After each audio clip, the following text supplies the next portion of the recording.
କୁଆଡେ କୁଆଡେ କାମ ଥିଲା ତମର ତ ବୋଧେ ମୁଣ୍ଡରେ ହେଲମେଟ ନାହିଁ ତମ ଦି ଜଣଙ୍କର ଟ୍ରାଫିକ ରେ ଫସିଯିବ ଦି ଜଣ ଚେକ୍ ହଉନି ନୁହେଁ କି ଓହୋ ଯେ ଚେକ୍ ଟ୍ରାଫିକ ବାଲା ସିନା ଚେକ୍ କରୁନାହାନ୍ତି ତମେ ହେଲମେଟ ପିନ୍ଧିକି ଗଲେ ମୁଣ୍ଡରେ ମୁଣ୍ଡଟା ତ ସୁରକ୍ଷିତ ରହିବ ଭାଇ ମୁଣ୍ଡଟା ତ ତମର ସୁରକ୍ଷିତ ରହିବ ନା ହଁ ଯେ ସେଇଟା ସତ କଥା ଯେ ହେଲମେଟ ବା କହୁଛି ଆଣିବାକୁ ସେ ବା କହୁଛି କିଛି ହବନି ନିଜ ଯାଉଛ ଗାଡିରେ ଯାଉଛ ଯଦି ଭଲ ମନ୍ଦ ଥାଏ କିଛି ହୁଏ ହେଲମେଟଟା ଥିଲେ ତ ମୁଣ୍ଡଟା ଥିଲେ ତ ଆଉ ଯାହା ଆଡଜଷ୍ଟମେଣ୍ଟ ହେଇପାରିବ ଭାଇ ଗୋଟେ କଥା କହିଲ ଠିକ କହୁଛି ଭୁଲ କହୁଛି ମତେ ନିଶ୍ଚିନ୍ତ କହିବ ଆଉ ତମକୁ ବୟସ ହେଲାଣି 18 ବର୍ଷ ହେଇଗଲାଣି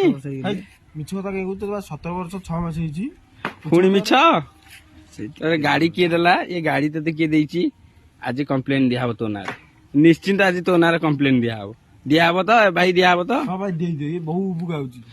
ହଉ ମୁଁ ଦେଇଦଉଛି ବର୍ତ୍ତମାନ ଭାଇ ଆନା ରେ କମ୍ପ୍ଲେନ ଦିଆହବ କି ନାହିଁ ଭାଇ ଭଉଣୀ ମାନେ ନିଶ୍ଚିନ୍ତ ମତେ କମେଣ୍ଟ ରେ ଜଣେଇବେ ଜୟ ଜଗନ୍ନାଥ ଜୟ ଜଗନ୍ନାଥ।